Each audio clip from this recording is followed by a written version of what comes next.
Assalamualaikum warahmatullahi wabarakatuh. Hai semuanya, apa kabar? Kali ini aku mau share budgeting atau penganggaran keuangan rumah tanggaku di bulan Agustus ini. Sebelumnya, aku mau disclaimer sedikit. Kalau aku itu bukan seorang ahli keuangan, aku hanya seorang ibu rumah tangga biasa yang berusaha memanage keuangan rumah tangga agar lebih baik lagi di tiap bulannya.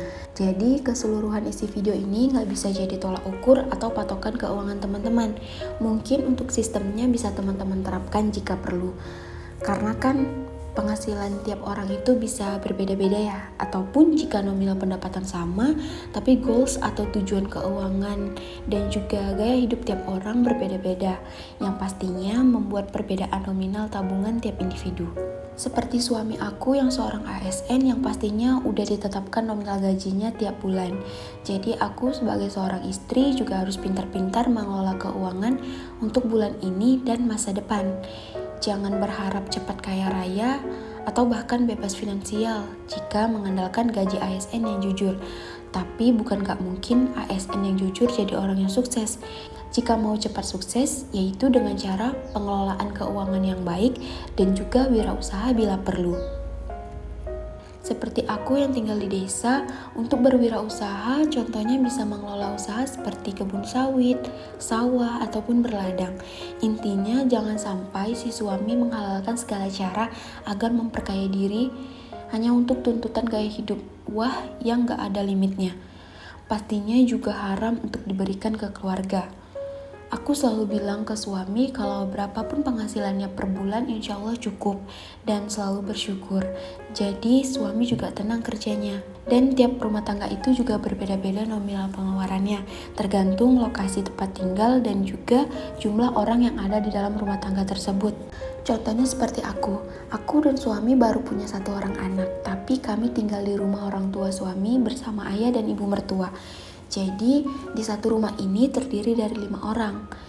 Bukan kami nggak bisa mandiri, tapi mengingat di rumah ini hanya tinggal ayah dan ibu dan pak suami juga anak bungsu, karena semua saudaranya udah mandiri di rumahnya masing-masing. Jadi pak suami minta aku untuk tetap tinggal di sini bersama orang tuanya. Ia ingin mengabdi dengan orang tuanya dan aku juga menuruti perintah suami karena ibuku pernah bilang kemanapun suami tinggal aku harus ikut menemani. Kebetulan ayah mertua juga masih aktif bekerja, jadi ibu mertua sering sendiri di rumah.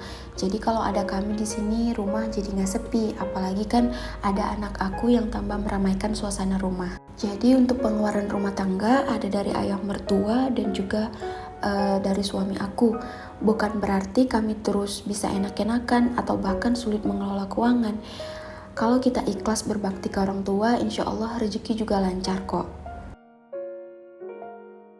Teman-teman udah buat budgeting atau belum? Biasanya kalau teman-teman gajiannya awal bulan atau akhir bulan.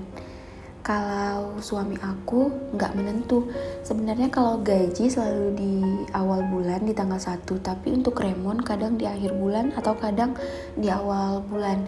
Jadi tunggu udah keluar semua baru pak suami bagi ke aku supaya aku lebih mudah mengaturnya. Kalau teman-teman belum buat budgeting kayak gini, cobain deh dimulai. Efeknya terasa banget loh, dari yang dulunya aku campur uangnya jadi satu, semenjak dikategoriin kayak gini, uangnya jadi lebih terarah dan jadi bisa punya tabungan. Aku juga masih belajar, kadang masih over budget juga ketika evaluasi dan terus aku perbaiki di awal bulannya lagi. Biaya di kategori mana yang bisa aku kurang atau ditambah. Untuk income seperti biasanya aku sensor ya untuk menghargai privasi suami aku. Kemudian untuk giving kami beri ke orang tua ini dibagi 2 untuk ibuku dan ibu mertua. Sebenarnya mereka juga gak pernah minta karena mereka selalu bilang untuk keluarga kecil kami cukup aja udah alhamdulillah. Tapi sebagai anak walau gak banyak sebagai tanda ingat ke orang tua aja. Lalu untuk saving di sini aku ada bagi beberapa kategori. Yang pertama simpanan tetap, ini untuk simpanan jangka panjang. Kedua card tax untuk pajak mobil. Ketiga kurban dan keempat liburan. Untuk pajak mobil, aku save 200.000 per bulannya. Dan untuk kurban tahun depan, aku save 100.000 per bulannya. Dan saving yang terakhir untuk liburan 200.000. Lanjut untuk living atau biaya kehidupan sehari-hari. Yang pertama, pay off debt atau cicilan dari gaya hidup yang kurang tepat yang kami jalani dulu sebelum mengenal gaya hidup minimalis. Yang kedua, fixed cost atau biaya yang nominalnya itu udah tetap untuk tiap bulannya. Seperti pegangan suami, ini udah sama biaya minyak kendaraan dan juga biaya makannya di kerjaan. Untuk potongan kantor seperti iuran wajib koperasi dan lain-lain itu udah dipotong di kantor suami, tapi tetap aku tulis aja nominalnya di sini. Kemudian untuk potongan arisan dharma wanita juga sama, tiap bulannya itu dipotong dan tetap aku tulis nominalnya di sini. Lalu untuk wifi, aku berlangganan IndiHome 350.000 per bulannya. Ketiga, variable cost. Pertama, biaya listrik masih aku anggarkan 400.000. Untuk PDAM anggarannya juga masih sama seperti bulan lalu. Untuk groceries atau bahan makanan aku kurangi jadi 300.000 karena bahan dapur biasanya ibu mertuaku yang belanja, jadi aku hanya beli beberapa tambahan bahan yang kurang di dapur. Sementara untuk beras, alhamdulillah ayah mertua panen di sawah. Untuk bulanan ini untuk keperluan kamar mandi, beli skincare dan lain-lain itu biayanya itu di biaya bulanan ini. Untuk keperluan Ayash, ini udah termasuk susu dan diapersnya. Kemudian untuk refreshing 300.000 karena di daerah aku itu nggak banyak tempat wisata yang bisa dikunjungi, jadi paling untuk refreshing ini hanya untuk makan di luar. Terakhir untuk biaya unexpected atau biaya tak terduga 200.000.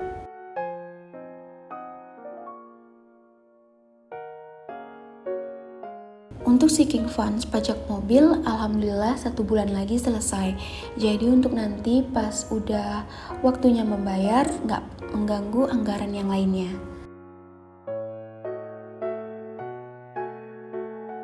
Kemudian untuk challenge 20.000, alhamdulillah juga udah hampir selesai. Challenge ini aku mulai dari bulan Maret lalu, hasil dari evaluasi akhir bulan, dan ini juga ngisinya berdua nabung sama suami. Jadi nggak hanya aku aja yang ngisi saving ini. Kemudian saving liburan 200.000, tapi di sini aku lupa arsir warnanya. Terakhir saving kurban untuk tahun depan 100.000 dari target 1.200.000 dengan sistem patungan. Ini sistem patungan dengan keluarga terdekat ya. Insya Allah pengennya tiap tahun bisa berkurban. Doain ya teman-teman. Terakhir, isi sisa budget ke dompet pintar. Tapi mulai saat ini untuk biaya wifi, listrik, dan juga air, aku simpan di rekening. Baru kemudian aku bayar melalui online, karena aku rasa lebih praktis aja ketimbang aku harus bayar offline.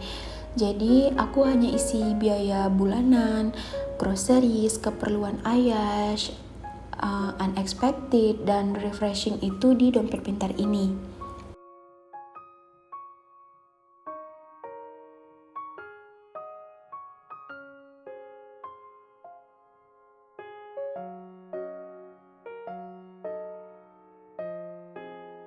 Dan alhamdulillah aku udah selesai buat budgeting untuk bulan Agustus ini. Semoga aja cukup hingga akhir bulan. Terima kasih untuk teman-teman yang udah nonton video ini hingga akhir. Jangan lupa like, comment, dan subscribe ya. Sampai jumpa di video-videoku selanjutnya. Wassalamualaikum warahmatullahi wabarakatuh. Bye.